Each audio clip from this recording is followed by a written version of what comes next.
बिस्मिल्लाहिर्रहमानिर्रहीम, अस्सलाम वालेकुम। आज की इस वीडियो में हम लोग एक्सटॉर्शन के बारे में डिस्कस करने जा रहे हैं। प्रीवियस वीडियो में मैंने आप लोगों के साथ थेफ्ट और उससे रिलेटेड सेक्शंस के बारे में बात की थी। तो आज हम लोग एक्सटॉर्शन को समझेंगे, एक्सटॉर्शन के कॉन्सेप्ट को ईजी वर्डिंग में समझेंगे, ताकि जो आने वाली वीडियोज़ हैं हमारी रॉबरी और डिकेटी से रिलेटेड, उनको हम आसान लफ्ज़ों में समझ सकें। बिकॉज़ ये सारी चीज़ें एक चेन के साथ जुड़ी हुई हैं और अगली चीज़ों को समझने के लिए हमें पीछे सारे कॉन्सेप्ट्स को क्लियर समझना पड़ता है। तो आज एक्सटॉर्शन के बारे में समझते हैं बड़े आसान लफ्ज़ों में और मिसालों के साथ एक्सटॉर्शन को समझेंगे। बेसिकली एक्सटॉर्शन जबरन इस्तेसाल को अगर हम इसको देखें, इसका उर्दू में मतलब है जबरन इस्तेसाल करना। और आसान लफ्ज़ों में अगर इसकी डेफिनेशन, इसकी तारीफ़ के बारे में बात करूँ तो एक शख्स किसी दूसरे शख्स को फेयर ऑफ इंजरी, किसी भी फेयर ऑफ इंजरी में रख कर उसकी प्रॉपर्टी उससे ले लेता है। अब वो प्रॉपर्टी मूवेबल भी हो सकती है, इमूवेबल भी हो सकती है, और प्रॉपर्टी जो है वो डिलीवर करवाता है। आगे चलकर हम लोग इसका डिफरेंस भी देखने वाले हैं इस वीडियो में कि एक्सटॉर्शन का थेफ्ट के साथ क्या डिफरेंस है। तो बेसिक इसकी एग्जांपल यही है कि एक शख्स किसी दूसरे शख्स को फेयर में रख के, फेयर ऑफ इंजरी में रख के उसकी प्रॉपर्टी जो है वो डिलीवर करवा लेता है ख़ुद को या किसी और पर्सन को, या फिर कोई ऐसी वैल्यूएबल सिक्योरिटी है जो वो ख़ुद को डिलीवर करवा लेता है, किसी और शख्स को डिलीवर करवा देता है। तो इसको हम एक्सटॉर्शन बोलते हैं। अब बेयर एक्ट की लैंग्वेज को देखते हैं और उसके बाद कुछ एग्जाम्पल्स के साथ हम एक्सटॉर्शन को समझने की कोशिश करेंगे। 383 section of Pakistan penal code या इंडियन पीनल कोड में एक्सटॉर्शन डिफाइंड है। उसमें कहा जाता है whoever intentionally put any person in fear of any injury.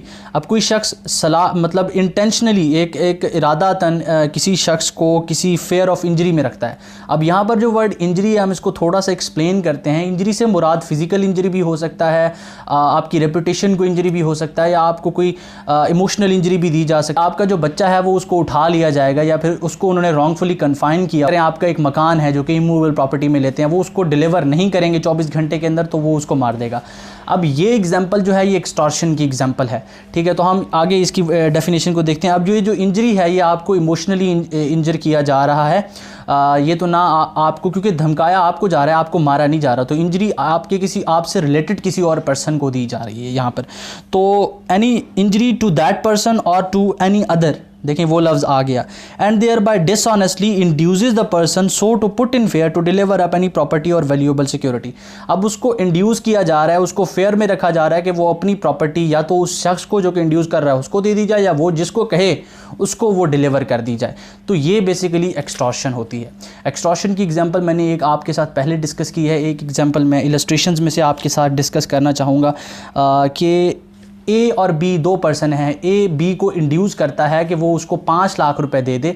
अगर वो नहीं देगा तो जो ए है वो उसको धमकाता है कि मैं तुम्हारे ख़िलाफ़ अखबार में है डेफेमेटरी जो है नोट लिख दूंगा, तुम्हें बदनाम करने के लिए एक नोट लिख दूंगा जिससे तुम्हारी जो है बदनामी हो जाएगी माशरे में।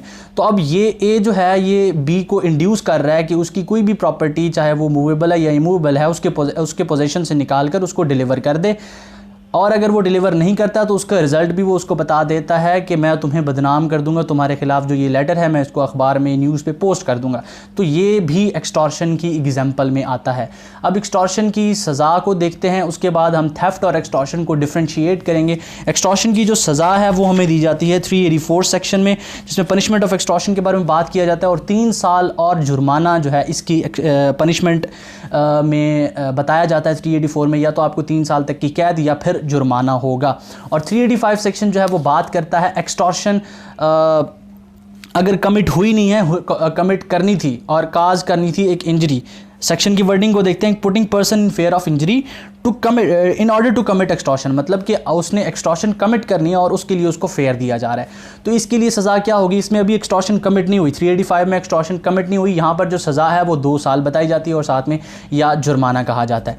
तो अब थेफ्ट और एक्सटॉर्शन को डिफ्रेंशिएट करते हैं। बेसिकली इसके अंदर पहला डिफरेंस जो आता है वो ये आता है कि थेफ्ट के अंदर आप किसी के पोजेशन से उसकी मर्ज़ी के बग़ैर प्रॉपर्टी को मूव आउट कर लेते हैं, जबकि एक्सटॉर्शन के अंदर उसकी मर्ज़ी शामिल होती है। और वो मर्ज़ी किस तरह से आप लेते हैं? उसको इंड्यूस करके, उसको डरा धमका कर उसकी मर्ज़ी, और वहाँ से जो थेफ्ट है उसके अंदर से उसमें आप प्रॉपर्टी किसी की पोजीशन से आउट कर लेते हैं, ख़ुद ले लेते हैं, जबकि एक्सटॉर्शन के अंदर प्रॉपर्टी डिलीवर की जाती है।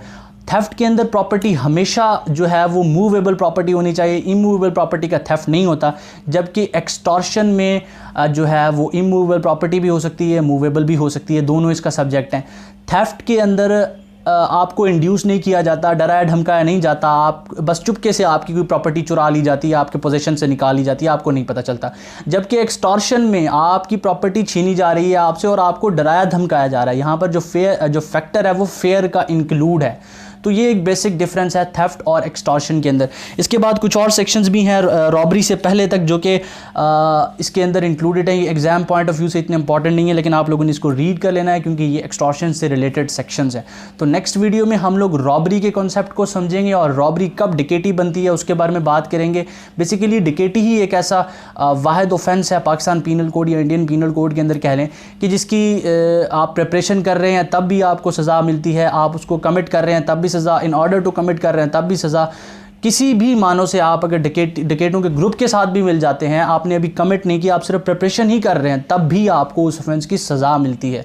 तो इसके बारे में हम फर्दर वीडियो में डिटेल के साथ डिस्कस करेंगे। अगर आज के लेक्चर में से कोई चीज़ आपको समझ नहीं है, एक्सटॉर्शन के कॉन्सेप्ट में से कहीं पर जो है आपका कॉन्सेप्ट वीक है, कुछ समझ नहीं आई, तो आप कमेंट बॉक्स में कमेंट करें। मैं आप लोगों की जो कन्फ्यूजन है उसको दूर करने की कोशिश करूँगा। हमारे वीडियो को लाइक कीजिएगा, वीडियो को शेयर कीजिएगा और चैनल को ज़रूर सब्सक्राइब कीजिएगा। अपना बहुत सारा ख्याल रखिएगा, दुआ में याद रखिएगा। अल्लाह हाफ़िज़।